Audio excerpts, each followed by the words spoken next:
At long last, we hear from one of the last assistants for Diddy. Hi, I'm Melba Pearson, also known as the resident legal diva, and it's time for another Daily Diddy, bringing you daily updates from the P. Diddy trial every day until we get a verdict. So I know y'all haven't seen me for a couple of days, so here's what's going on.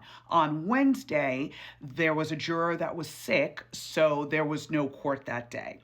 Thursday, yesterday was Juneteenth. Happy belated Juneteenth, y'all. Hope you like my Juneteenth nails.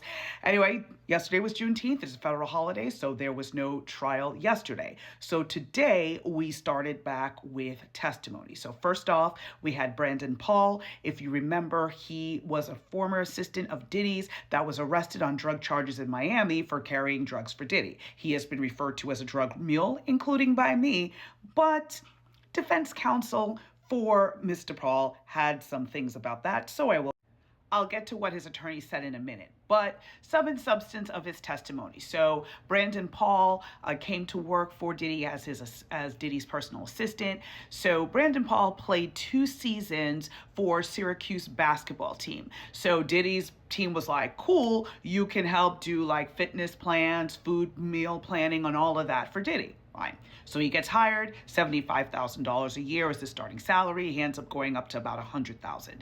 Literally, Diddy's team told him, forget about sleeping, break up with your girlfriend or anybody you have in your life, say goodbye to your family, because when you work for me, it is 24/7. He talked about going for days without sleeping, as long as 3 days. He was basically living off of Adderall and cocaine in order to stay awake. Diddy was very tempestuous, so he would yell at him, freak out, fire him multiple times, and hire him back. So keep in mind, Brandon Paul only smoked a little bit of cannabis before coming to Diddy's world. So the Adderall and cocaine thing was new and was something that occurred while he was working for Diddy. Now, Diddy basically called his team like SEAL Team 6. He wouldn't take no for an answer, and he rode them hard, okay? Probably not the best analogy in this case, but regardless, that's basically what he did. He did not take no for an answer and just worked folks to death, which again gets you to forced labor, which again gets us to what? RICO, racketeering. There you go. So as part of Brandon Paul's duties, he had to buy drugs for Diddy, and he would buy cannabis, cocaine, pink cocaine.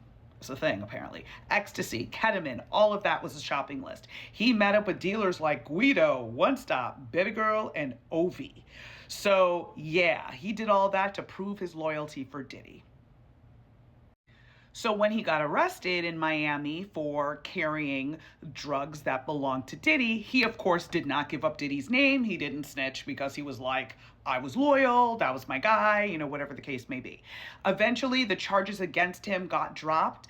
Just the first charge, basically they were like, oh, is this trafficking, whatever, because remember, he was caught at Miami, at an airport in Miami, a private airport, with the drugs on him. So eventually, again, because he didn't really have any priors or anything like that, when I say priors, prior criminal history, so prosecutors eventually dropped the charges against him, but he didn't snitch against Diddy.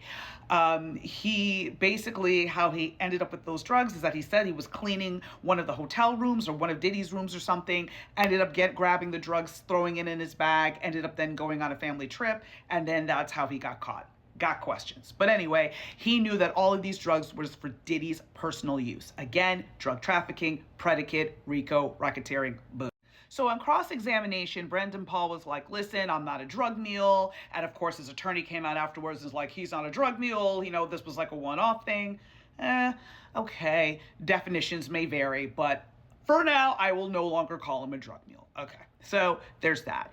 And so also he talked about how the whole drug thing was a mistake in terms of, this was not something he was carrying for Diddy. It was an accident and how he got caught. Okay, fine. He also said that Jane was not an unwilling participant in the freak-offs, that she never seemed upset, that she seemed super down with it. So again, back to her credibility, not great. So he basically gets off the stand. The last question was like, how do you feel about Diddy now? And he's like, it's complicated, as per just about everybody else in Diddy's orbit. So then one more witness was called, which was a Homeland Security agent. So, Homeland Security, Joseph Cerciello got on the stand to talk about the text messages between Diddy and Cassie and some other folks. So, talked about one text that was in the wake of the horrible beating video where Cassie basically was saying to Diddy, "That's not love, this is possession. As soon as you get your way, you want to drag me down the hall by my hair. That's not right." She also texted who? Chief of Staff Christina Coram, because of course Christina Coram was in the middle of everything, and she basically said to her, like, "Listen, I know you don't want to get involved, but I don't deserve to be dragged around by my hair." And so, again, shows Christina Coram's deep involvement in everything going on in Diddy's orbit, to the point that, again, she's the one that people are reaching out to when there's a problem. Now, also, what was really pathetic is that Diddy was telling Cassie she should be grateful and that, she should be content even though he was beating her. Hell. So the last part of the testimony for today from the Homeland Security agent Cerciello was that every time Diddy went to a hotel and there was freak-offs, there was like 4-digit amount of damage to the room. So $6,000 bills, et cetera, to like do cleanup after all this, baby oil. Everything was stained. Everything was just nasty. Like basically a hazmat team had to come in afterwards and like strip the room and start again. So, again, showing the patterns and just showing how just destructive this was from a basic level to a human level.